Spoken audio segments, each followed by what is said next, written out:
Fala pessoal, bem-vindos. Eu sou o André Pardo. Nesse momento vocês estão assistindo o Polis, aqui do CIA Podcast. E o nosso vídeo de hoje, ele é muito enigmático. Por quê? Baseado no que a gente viu agora em 24 e baseado no que a gente viu em 2022, para onde que a gente vai em 2026? Então a gente vai ver esse enigma. A saída é pela direita ou a saída é pela esquerda? Antes da gente conversar sobre isso, peço a você que se inscreva no canal, curta esse vídeo aí, que comente se acha que a saída é pela mais esquerda ou a saída é pela mais à direita, ou é alguma outra saída. Aqui a gente vai falar um pouquinho sobre se é esquerda ou é direita, mas ao mesmo tempo a gente vai propor também uma nova perspectiva em relação a isso. Não vou pagar aqui de isentão e falar que não existe uma esquerda e não existe uma direita, mas ao mesmo tempo eu vou propor uma nova forma de ver isso tudo. Ok? Então, acompanhem aí, digam em que lado vocês estão para a gente entender aqui melhor como é que está o pensamento do pessoal que tem nos acompanhado aqui.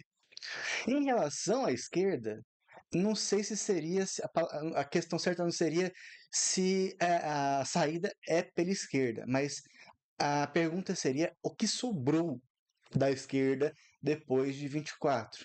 Eles deram um up, conseguiram a presidência da República em 22, mas o que eles conseguiram para 2024?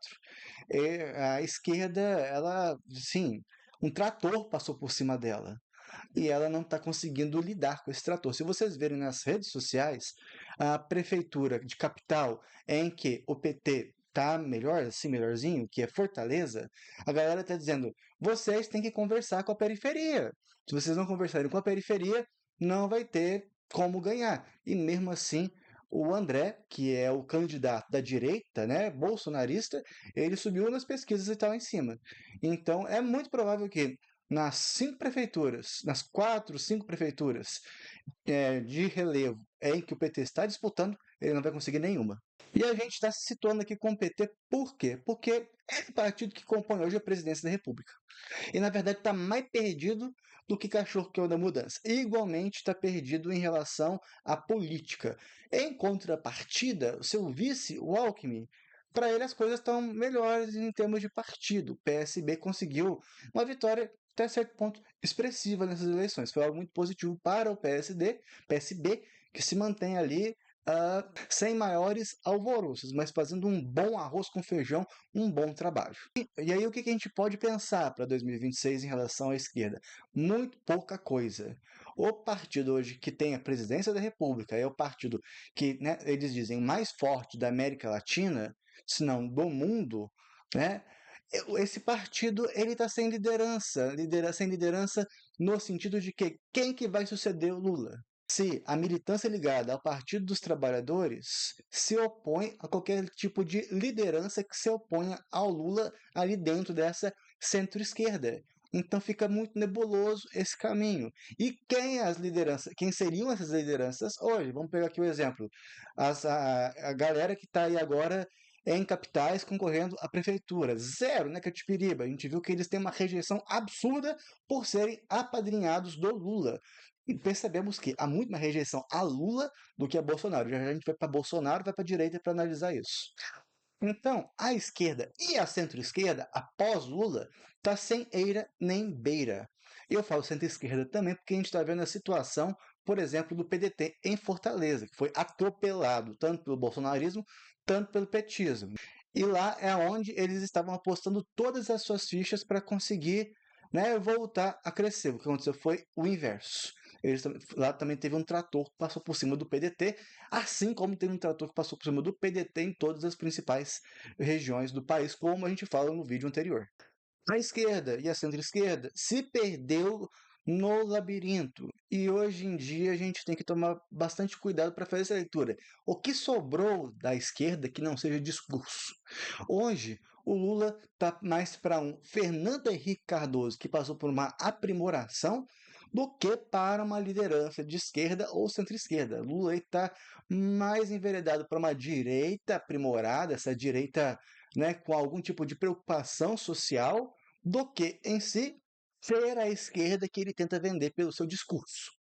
Então é uma crise ideológica, ele está criando uma crise de popularidade e ele não consegue transferir toda essa história dele, toda essa força dele a sucessores. Então, é um problema sério para a gente discutir se a saída está propriamente dito pela esquerda ou pela centro-esquerda, né? A esquerda está com esse problema de sucessão e centro-esquerda e esquerda vivem ali se degladiando, impossibilitando que uma liderança desse meio venha ocupar aí um lugar de relevo para ser candidato em 2026. Então, a princípio, a saída não está pela esquerda nesse momento. Então aqui nós vamos ser francos, justos, sinceros e transparentes.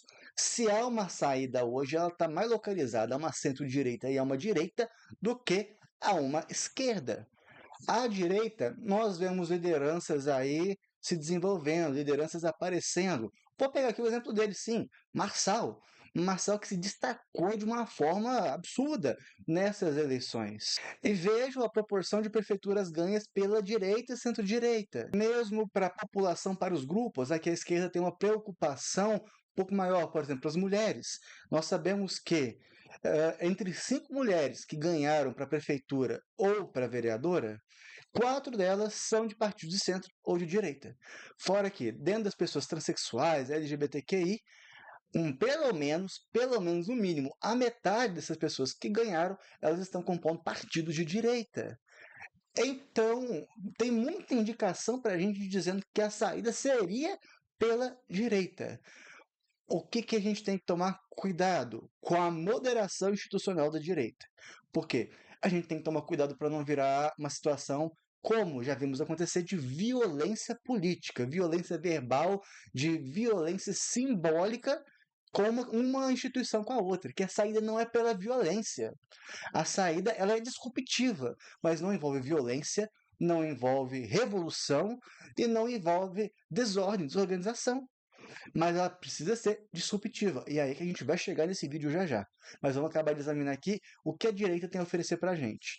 Ao passo que a esquerda perdeu contato com a periferia, que a gente trouxe no vídeo anterior, né, do Mano Brown falando ao PT, conversem com a periferia.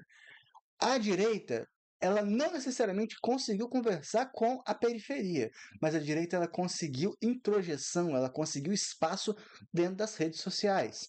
Tem cidades aí que estão dentro de grupo de WhatsApp e a direita consegue se articular com isso. Então, a direita está seguindo esse caminho. E, para além disso, a direita está se articulando também do ponto de vista espiritual, religioso. E a gente sabe que no nosso país houve um boom, né? Houve um crescimento muito grande da comunidade religiosa.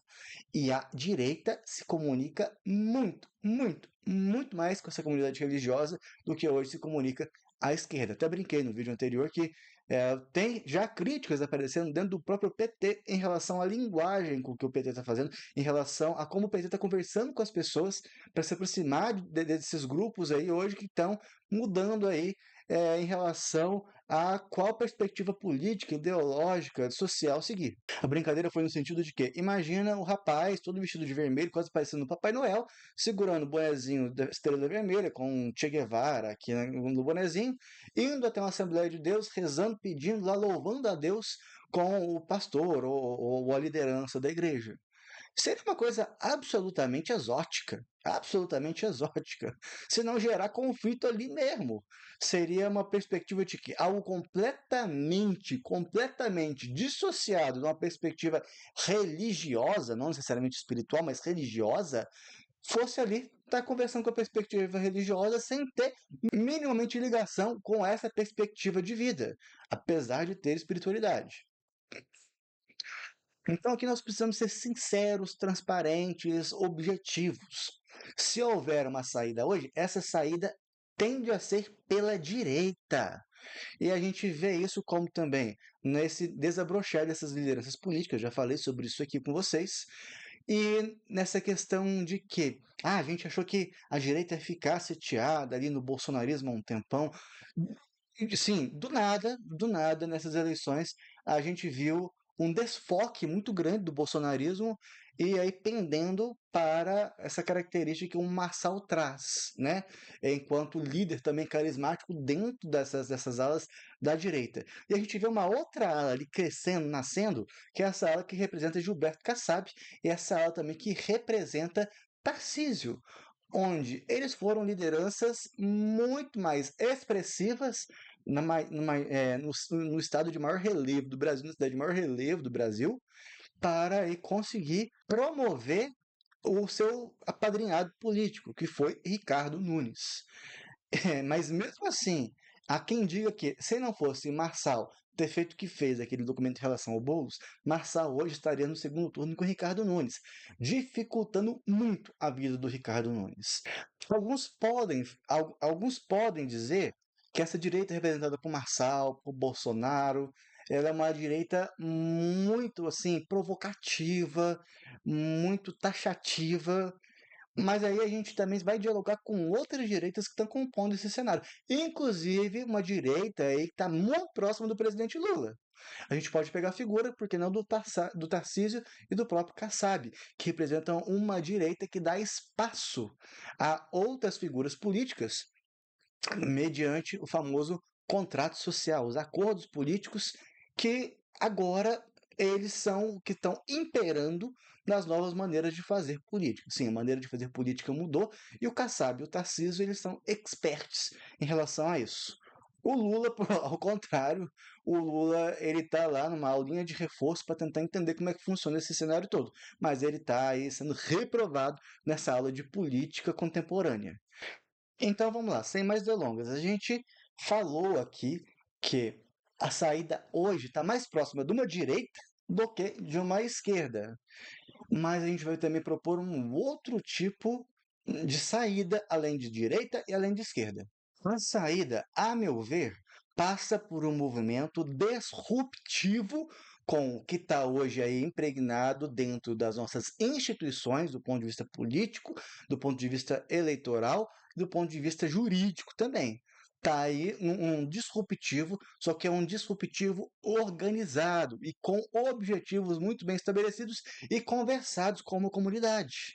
A gente não está falando aqui de um disruptivo revolucionário, a gente não está falando de um disruptivo violento e a gente não está falando de um disruptivo desorganizado. A gente está falando de um disruptivo que consiga estabelecer uma nova comunicação com a população brasileira. Algo que a gente viu se aproximar de acontecer com candidatos que a gente viu aí de relevo. Uma coisa que eu sempre falo nos vídeos, olha a comunicação de Pablo Marçal. A gente pode até ter muita discordância de Pablo Marçal, mas que ele é muito bom na comunicação, ele é muito bom na comunicação.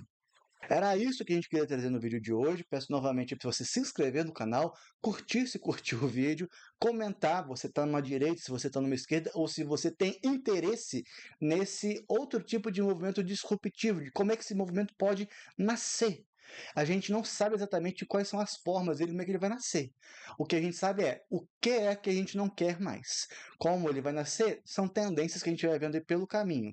Mas, ao passo que, principalmente a esquerda e se a direita enveredar por esse caminho, nosso modelo político vai ficar saturado e impraticável e vai ser inevitável que a gente discuta, que a gente dialogue sobre um novo modelo político. E esse novo modelo político, ele não está em sintonia como a política ela é desenvolvida hoje. E a gente precisa levar isso muito a sério, porque esse momento de saturação, esse momento de boom do que a gente conhece hoje, pode estar mais próximo do que a gente imagina. A gente se vê no próximo vídeo. Um abraço para vocês.